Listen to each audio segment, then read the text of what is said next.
That was one of the best finals in recent memory. Just that comeback by the Heat. All their fans are watching from the outside because they're all spoiled and they give up on their team. And I thought that was hilarious. All those people trying to get back in. That was memorable. That was really something. That you would pay for a finals ticket and then just leave, But anyway, I think, that was a great comeback by the Heat. And had a lot of iconic players. Two teams that are proven champions. That was a great series. All right, I'm going to go with the crowd here as well. The 2013 NBA Finals. Look, in the series, what I like to see is more than just one close game. And you got that, because a lot of people forget what happened in Game 1 with Parker sealing the deal on the bank shot with 5 seconds to go to win it 92-88. And again, Game 6 was so iconic. And even Game 7 was only decided by 7 points, so I'm going to go with that series as well. The one person I haven't asked yet, Carl? I don't know what else I can say. I picked the NBA Finals. Easy money. All right.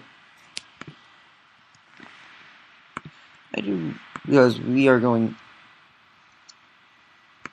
a bit slower than we expected here.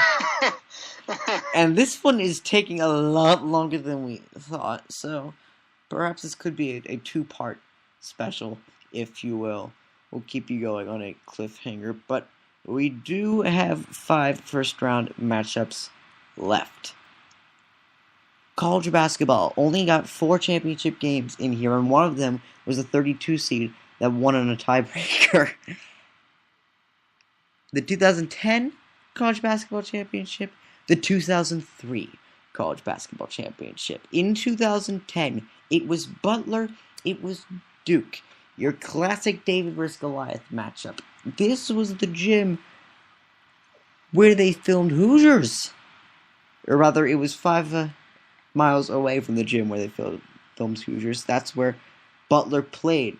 Gordon Hayward's half-court shot rimmed out at the buzzer, and Duke ended up winning. Is that better, though, than the 2003 one, in which Syracuse and Kansas duked it out, and the Orange won by 3? Kansas trailed that game by 13 with under 5 minutes to go and cut it to 3. A blocked shot as time expired held on to things for a Syracuse victory. I'll start here because I'm a big college basketball fan. And maybe my favorite college basketball game ever, except for the result, was Duke Butler, and I'm going to go with that. Because, and I know he didn't, but had Hayward made that shot, I think it could be argued, other than the Miracle on Ice, that could be the single greatest moment in the history of sports. Because everything was there, but it didn't get in. Come on, there's so many what ifs.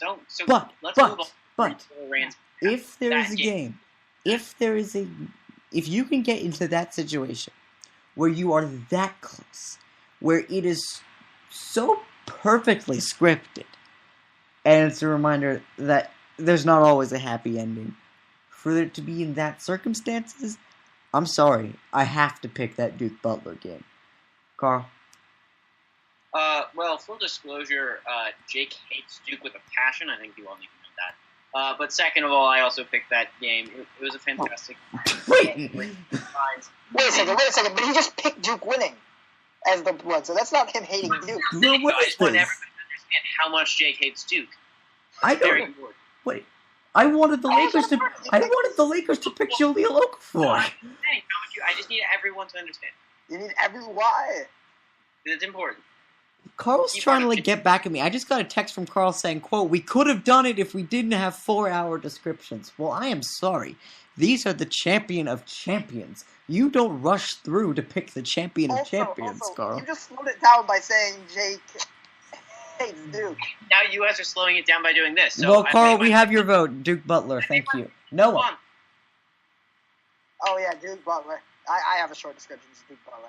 All right, yeah. Can we have short descriptions from you guys too, Brendan? Duke Butler. All right, Chris. Is Chris there? Nope. I think Chris. I think Chris is frozen. Yeah, Chris? Yeah, he seems to be frozen. In a really funny spot, too. All right, Chris. Big Butler. smile. All right, for the first ever time, No, Chris votes Duke Butler. Just accept it. Chris votes Duke Butler. Oh, he's back. He's back. Chris, Sorry, that was my iPad crashed. it's all right. Just I did not try to. I was not bolting the fun. 2010 championship, 2003 championship. Just give us the year. 2010. 2010, definitely. 5-0. Duke Butler moves on.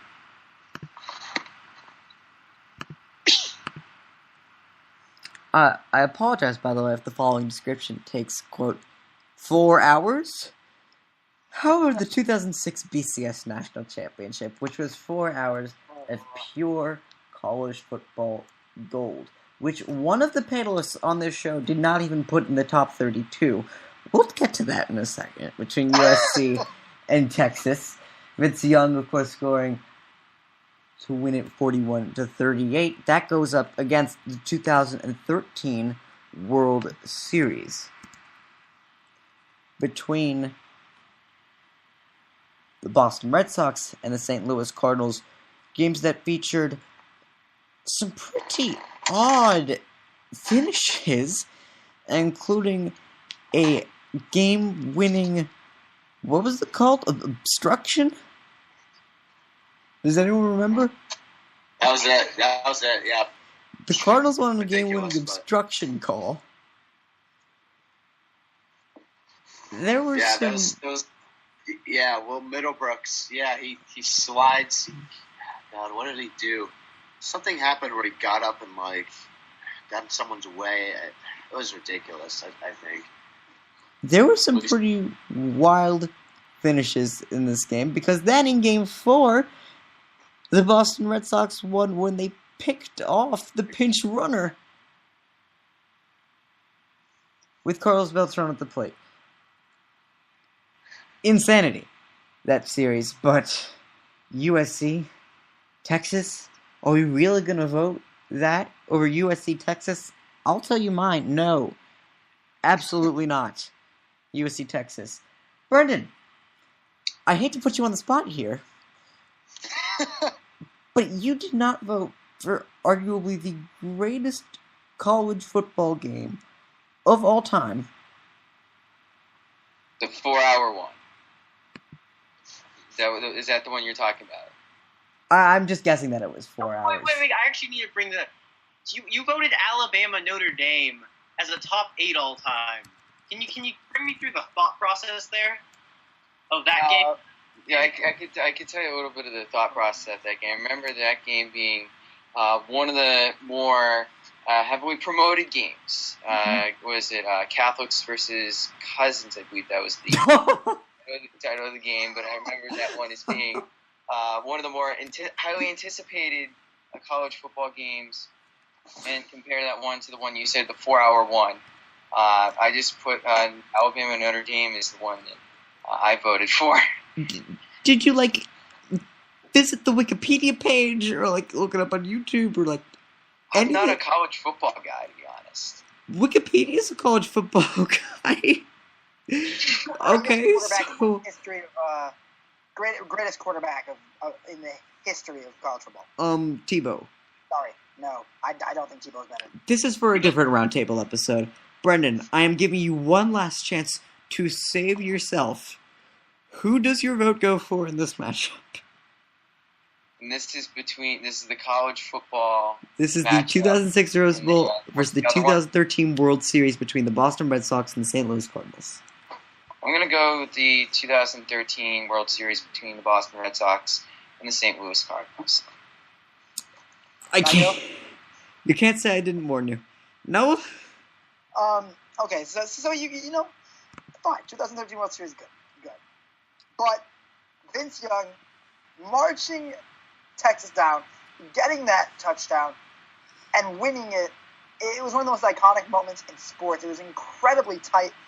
the whole way through, and it was one of the better. I think it's probably I definitely think it's one of the better in history, if not the best national championship we've ever had.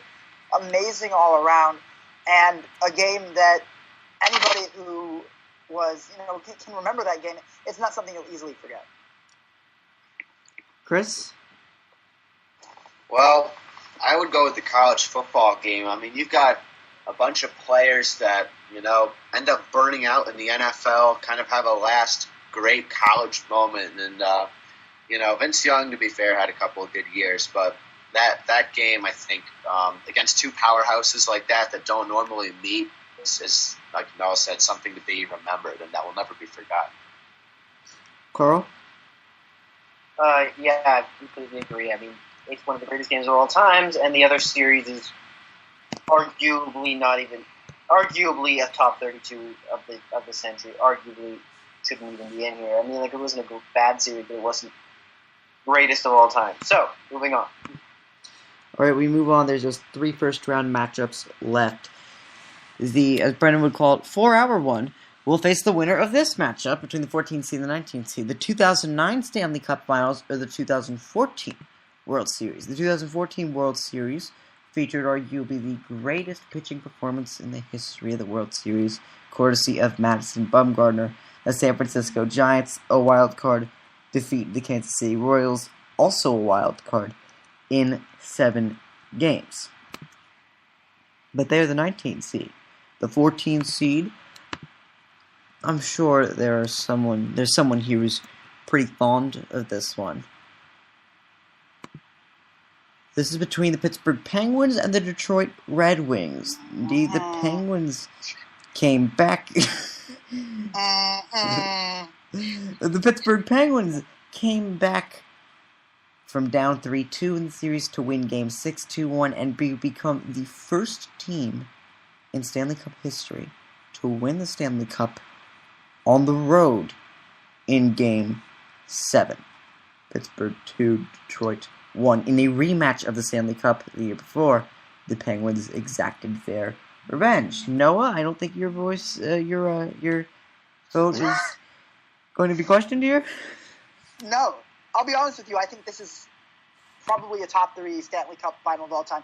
The way the Red Wings absolutely dismantled the Penguins in Game 5, winning 5-0. I mean, that series should have been over right then and there. And then, of course, you have Marc-Andre Fleury in goal. And the series, I mean, to be honest, you shouldn't even be in that situation. But the way the Penguins rallied to take home that cup after losing was awesome. Not to mention Marian Hossa had just gone from the Penguins the year before after losing with them to the Red Wings because he wanted to win the cup and then losing. Then he came to the Blackhawks and won, so it's all good. But still, it was one of my favorite Stanley Cups I've ever watched. At that moment, I was just getting into hockey, so it was pretty fun to watch. Fun fact, did you know that Rob Scuderi blocked 3 different shots with his skates in the final 30 seconds of that game? I forgot to mention the Marc-Andre Fleury save at the end. Yeah, Lindstrom. You don't have to score to have a climax in this case, and that was a pretty impressive one. I actually wasn't too high on either of these, but the problem for me with the 2014 World Series is that if you look at the final scores of these 7 games, we had 7-1, we had 7-2, 3-2, which makes you think, okay, maybe this was interesting. Nobody scored in the final 3 innings of that game. 11-4, 5-0, 10-0. And then Game 7 was pretty good, 3-2. I'll give him that. But 1 for 7, nah, I'm not buying that. Stanley Cup wins this one for me. Chris. Yeah, Jake, I'm glad you read down the scores because I was thinking about picking that Giants-Royals World Series, and I remember Game 7 coming down to the very end. I think Gordon hit that triple, and the Royals stayed in it, and it went down to the last out. But I can't remember any of those other games being good, and you're right. It turns out none of them were. So, yeah, I'm going to have to go with that Stanley Cup, which was one of my first ones that I watched. I watched the 2 before it, but that was, I think, the best one, in my opinion, one of the best ones I've seen. Brendan? I'm going to go